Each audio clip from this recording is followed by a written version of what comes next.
ഉൽപ്പത്തി പുസ്തകം 1-ാം അധ്യായം 1 മുതൽ 10 വരെയുള്ള വാക്യങ്ങൾ. ആദിയിൽ ദൈവം ആകാശവും ഭൂമിയും സൃഷ്ടിച്ചു. ഭൂമി പാഴായും ശൂന്യമായും ഇരുന്നു. ആകാശത്തിന്മീതെ ഇരുൾ ഉണ്ടായിരുന്നു. ദൈവത്തിൻ്റെ ആത്മാവ് വെള്ളത്തിന്മീതെ പരിവർത്തിച്ചുകൊണ്ടിരുന്നു.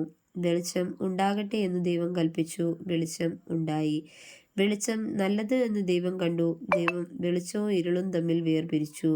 ദൈവം വെളിച്ചത്തിന് പകലെന്നും ഇരുളിന് രാത്രി എന്നും പേരിട്ടു. സന്ധ്യയായി ഉഷസ്സുമായി 1-ാം ദിവസം.